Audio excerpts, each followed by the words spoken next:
محترم ناظرین، اس ویڈیو میں ہم آپ کو بتائیں گے کہ مرد و عورت کے لیے بغل کے بالوں اور زیر ناف یعنی شرمگاہ کے بالوں کو صاف کرنے کے بارے میں اسلامی شریعت کا حکم کیا ہے،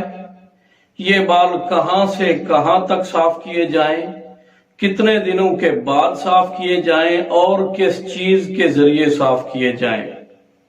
سب سے پہلے تو یہ سمجھیں کہ بغل اور شرمگاہ کے بالوں کو صاف کرنا یہ سنت مؤکدہ ہے، جیسا کہ صحیح بخاری اور صحیح مسلم میں حضرت سیدنا ابو ہریرہ رضی اللہ تعالی عنہ کی روایت کردہ حدیث پاک میں ہے کہ حضور اکرم صلی اللہ تعالی علیہ وسلم نے ارشاد فرمایا، خمس من الفطرت الختان والاستحداد ونطف الابط وتقلیم الاظفار وقص الشارب،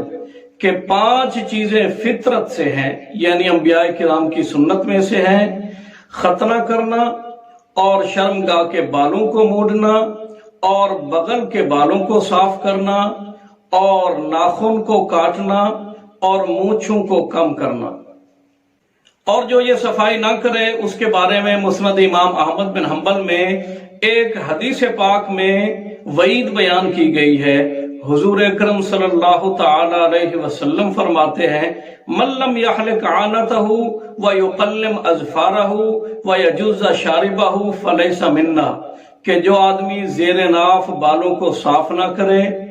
اور اپنے ناخن نہ کاٹے اور اپنی مونچھیں نہ کم کرے وہ ہم میں سے نہیں۔ بغل اور شرمگاہ کے بال کتنے دنوں کے بعد صاف کیے جائیں؟ فتاوی شامی میں ہے کہ مستحب ہے، یعنی بہتر یہ ہے کہ ہر جمعہ کے دن صاف کیے جائیں، اگر نہ ہو سکے تو 15 دن کے بعد صاف کیے جائیں تو بھی جائز ہے، اور اس کی آخری حد 40 دن ہے، اس سے زیادہ دیر کرنا مکروہ تحریمی ہے۔ حدیث پاک میں بھی اس کو بیان کیا گیا ہے، چنانچہ صحیح مسلم میں حضرت سیدنا انس بن مالک رضی اللہ تعالی عنہ سے روایت ہے، وہ فرماتے ہیں کہ وقت لنا فی قص الشارب وتقلیم الاظفار ونطف الابط وحلق العانت الا نترک اکثر من 40 لیلہ، کہ ہمارے لیے مونچھیں ترشوانے، ناخن کاٹنے، بغل کے بال صاف کرنے اور زیر ناف بالوں کو مونڈنے کا وقت مقرر کیا گیا ہے کہ اسے 40 دن سے زیادہ نہ چھوڑیں۔ شرمگاہ کے بالوں کی حدود کیا ہے، یعنی کہاں سے کہاں تک صاف کیے جائیں؟ تو سنیے کہ مثانہ کے نیچے جو ہڈی شروع ہوتی ہے اسے پیڑو کی ہڈی کہتے ہیں۔ اگر یہ سمجھ میں نہ آئے تو پاؤں کے بل اکڑوں بیٹھنے سے پیٹ کی حد جہاں پر ختم ہوتی ہے وہاں پر ایک شکن یعنی لکیر سی بن جاتی ہے، وہاں سے یہ حد شروع ہوتی ہے اور رانوں کے جوڑ تک،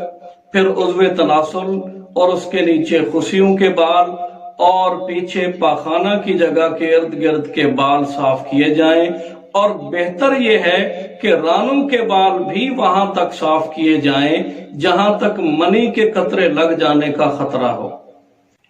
یہ بال کس چیز کے ذریعے صاف کیے جائیں؟ تو اس کا جواب یہ ہے کہ عورت کے لیے یہ بال اکھیڑنا سنت ہے، جبکہ مرد کو استرے یا بلیڈ سے مونڈنا چاہیے۔ اور فتاوی عالمگیری میں یہ بھی ہے کہ مرد و عورت اگر پاؤڈر یا کریم کے ذریعے یہ بال صاف کرنا چاہیں تو بھی جائز ہے۔